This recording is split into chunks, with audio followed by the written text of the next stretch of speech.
आपका वेलकम है। तो आज हम 11वीं प्रश्नावली पढ़ेंगे। 10वीं क्लास की 11वीं प्रश्नावली है, कौन सी रचना है जिसमें 1 नंबर का या 2 नंबर का प्रश्न वो बेसिक से आता है। तो आज हम बेसिक पार्ट है वो पूरा कंप्लीट कर लेंगे, किस प्रकार से इसमें सवाल आएंगे, कैसे कैसे सवाल आएंगे। अगर ये वीडियो आपको पहले समझ में आ गया तो अगले वीडियो में हम बिल्कुल भी आपको समझने में दिक्कत नहीं आने वाली है। तो चलिए आज हम शुरुआत करते हैं कि इसका नाम क्या है। पहले तो नाम है इसका, वृत्त के बारे में चर्चा चलेगी। सबसे ज़्यादा ज़्यादा मोस्ट है वो आपके वृत्त में आएगी, और कौन कौन से इसमें सवाल बनते हैं वो देख लेंगे। तो वृत्त वृत्त कैसा होता है? ओले वृत्त इश्यो है वृत्त एकदम गोल वृत्त है। वो तो थोड़ा देख लो, छोटी क्लास में पढ़ लो। ये वृत्त के हमारे एक बीचों बीच के हुए केंद्र है। केंद्र में आठों इली साइड में एक के आगे अबाज को ओ बिंदु ओ दे दियो, मैं ओ बिंदु पी दे दियो। तो ओ तो अटकी है केंद्र है, के है बोलियो केंद्र, आगे केंद्र। इनके बाद में जो पी है ओम पी के बीच में आ के है त्रिज्या है आर, आठों की आगे त्रिज्या आगे, त्रिज्या आगे है ओ केंद्र है। और आज की बार लिए आके है वृत्त की परिधि, वृत्त की परिधि। अब इनमें ओ तो थारो पढ़ लो। अब इनके बाद में एक सवाल बढ़िया बने जीवा के बारे में, आदिवासी परीक्षा में भी उठा लियो जीवा के बारे में। के वृत्त के केंद्र के अलावा वृत्त में कितनी जीवाएं खींची जा सकती है। वृत्त के केंद्र यानी कि व्यास के अलावा, ये तो व्यास तो के विशेषता है। ओलियो वृत्त के केंद्र, इन केंद्र के बीचों बीच एक सीधी रेखा जा रही है, ओ की आपनो ओ है व्यास, की है व्यास, ठीक है। ओ की है व्यास, जो व्यास है वो इन विशेषता आई हुई है।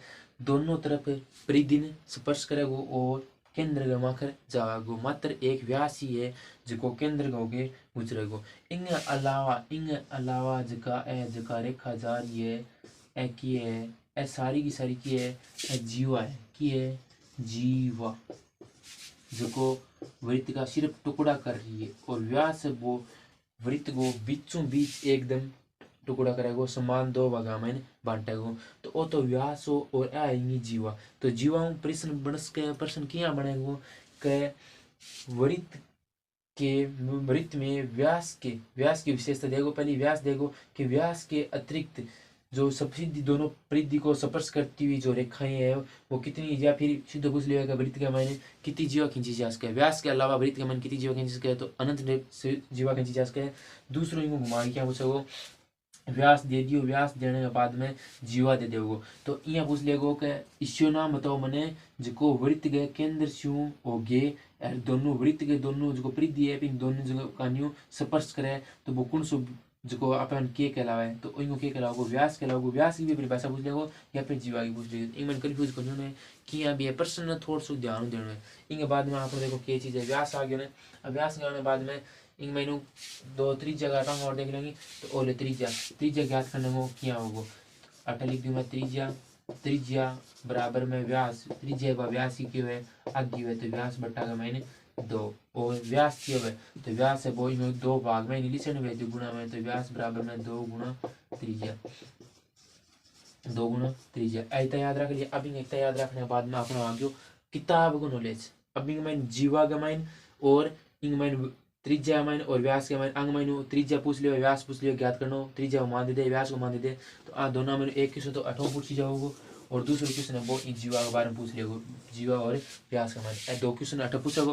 2 क्वेश्चन के बाद में बिल्कुल कौन से परिधि का मान मान, परिधि को मान और पूछ लिया वृत्त को परिधि और परिमाप, परिमाप भी एक हो, परिधि भी एक हो, और एक चक्र में तय दूरी भी और परिधि हुआ सारा सारा 2 पाई आर हुआ है, और इनको क्षेत्रफल सूत्र क्या है पाई आर स्क्वायर है। ऐ तो बेसिक कॉन्सेप्ट आ गया। अब आपने किताब के अनुसार किताब में क्या लगेगा, आपने लगो एक स्पर्शरेखा, स्पर्शरेखा क्या रचना करनी है। ठीक है, स्पर्शरेखा बीच में अब संबंध है वो बढ़िया सवाल, 2 सवाल इनमें नोटों बनेगा, और इनके अलावा ठीक कौन बने। तो ओ लेवरी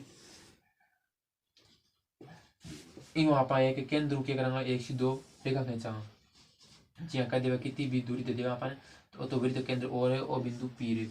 अब ये वृत्त का जो केंद्र ओ है, ओ से दूर कौन स्थित है, बिंदु पी स्थित है। इन पी बिंदु से इस वृत्त पर स्पर्शिका खींचूंगा, इस पी बिंदु से इस वृत्त पर स्पर्शिका खींचूंगा। तो एक स्पर्शिका तो ऐसी जाएगी, एक स्पर्शिका ऐसी रह जाएगी। कैसे जाएगी, इसका बीच में संधि विभाजन करेंगे, वो मैं आगे बता दूंगा थोड़ा सा। इसमें से सिर्फ मात्रा कितनी आएगी, 2 स्पर्शिका, 2 स्पर्श रेखा, 2 स्पर्शिका आ गई। वृत्त के वृत्त के केंद्र से दूर स्थित बिंदु P से वृत्त पर, देखो सवाल में कैसे बनाता हूँ, वृत्त, ऐसे सवाल परीक्षा में ज्यादा आने की संभावना है। वृत्त के केंद्र से दूर स्थित बिंदु P से वृत्त पर कितनी स्पर्श रेखा खींची जा सकती है। तो इंग कौन सा उत्तर आ जाएगो, ओ उत्तर आ जाएगो। थोड़ा सा ध्यान दियो, इंग ऊपर देखियो ओ अठच को नाम दे रखे न वृत्त पर, ओ सारा बहुत काम आओगो, ओ नाम चेंज मिलेगो, सिर्फ पर नाम है ना, वही चेंज मिलेगो। वृत्त के केंद्र से, ओ वृत्त केंद्र से दूर स्थित बिंदु P पर, ओ बिंदु P रे, बिंदु P से वृत्त पर कितनी स्पर्शरेखा खींची जा सकती है, तो मात्र 2 ही खींची जा सकती है। अब इन अलावा तुलना करके एक और बताऊंगी, तो यहाँ पूछ लेगो वृत्त के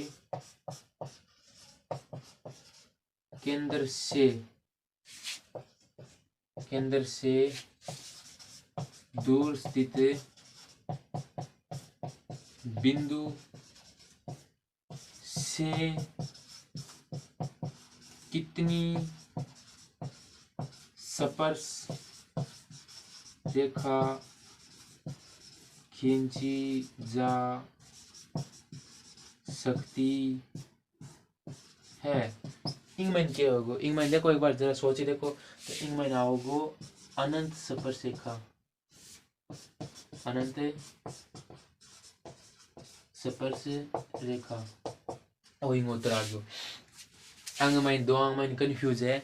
वृत्त के केंद्र से दूर स्थित बिंदु, वृत्त के केंद्र से, ओ वृत्त केंद्र दूर स्थित बिंदु ओ P रे, दूर स्थित बिंदु है, कितनी दूर है, ये वृत्त के बिंदु P से, इस बिंदु P से कितनी स्पर्शरेखा खींची जा सकती है, तो ये वृत्त को कितना स्पर्शरेखा है बा, अनंत स्पर्शरेखा खींची जा सकती है। क्योंकि वृत्त को तो ये वृत्त पर तो नाम दी को नहीं, सिर्फ ये बिंदु से पूछिए, इस बिंदु से कितनी स्पर्शरेखा खींची जा सकती है, तो इस बिंदु से अनंत स्पर्शरेखा खींची जा सकती है। क्योंकि वृत्त है वो यहाँ पे भी हो सकता है, और वृत्त भी हो सकते हैं, और नहीं हो सकती क्या, और हो सकती है, तो और वृत्त भी स्पर्शरेखा खींची जा सकती है। तो बिंदु P से अनंत स्पर्शरेखा खींची जा सकती है, और वृत्त पर, बिंदु P से वृत्त पर कितनी स्पर्शरेखा खींची जा सकती है, मात्र 2 स्पर्शरेखा खींची जा सकती है। ओ प्रश्न है, मैंने दोनों मैंने एक प्रश्न है बताना है, परीक्षा में देखने मिल जाएगा। तो ओ प्रश्न हो बढ़िया तरीका समझ ले, अगर वीडियो एक में समझ में ना आए तो वीडियो दोबारा देख लियो।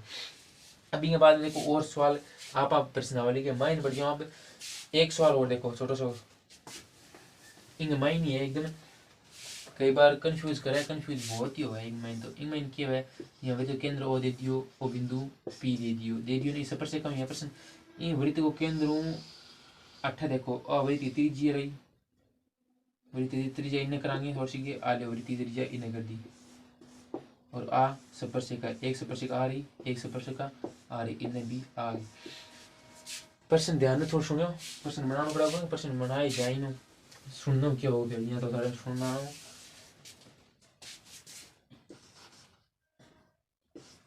वृत्त की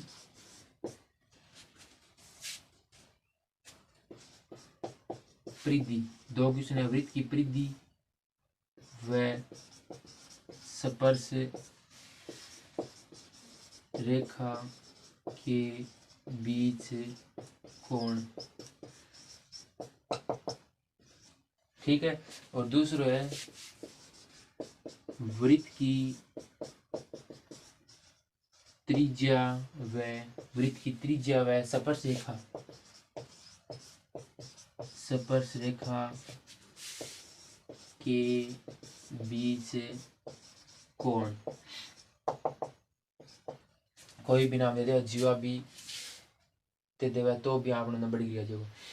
वृत्त की परिधि व स्पर्शरेखा के बीच को कोण, तो वृत्त की परिधि के सगे स्पर्शरेखा बा कदी कोई 90 डिग्री कोण कौन बना है, और इंग मायने वृत्त की त्रिज्या व स्पर्शरेखा के बीच में हमेशा कोण है वो 90 डिग्री वो रहेगो, और इंग है वो मान है वो परिवर्तन रहेगो, यानी कि परिवर्तन चेंज होगा वो। वृत्त की त्रिज्या व स्पर्शरेखा, वृत्त की त्रिज्या आर रही और इंग स्पर्शरेखा रही। अठ कोण है वो कितना डिग्री रहेगो, अठ कोण 90 डिग्री कोण रहेगो। और है वो जिया कई बार पूछ लिया व्यास है तो व्यास में कोई संबंध को नहीं, व्यास पर तो बिल्कुल ही ना आ जाए, व्यास पर भी कई बार दे दिया तो व्यास यहाँ व्यास दे दो है तो भी मैंने आओ। तो वृत्त की जरा त्रिज्या संबंध आ जाओ, त्रिज्या खटी पूछ लिया मैंने तो इंग मैंने त्रिज्या का मैंने हमेशा कितना डिग्री कोण बना स्पर्शरेखा वो 90 डिग्री कोण बना और 2 स्पर्शरेखा खींची जावे वही तो तरीका रहा। और वृत्त की परिधि दे दे, परिधि मैंने उलझा वो वृत्त की परिधि का मैंने कौन बताना है तो क्या क्या 90 डिग्री कौन होता है, क्या पूछ लिया है कि वृत्त की परिधि व स्पर्शिका के बीच में क्या 90 डिग्री कौन होता है। तो आपको क्या करना है, ऐसे तय करना है, कभी नहीं होता। क्यों, क्योंकि वृत्त की जो स्पर्शिका है और त्रिज्या के बीच में हमेशा कितना कौन होता है, 90 डिग्री कौन होता है।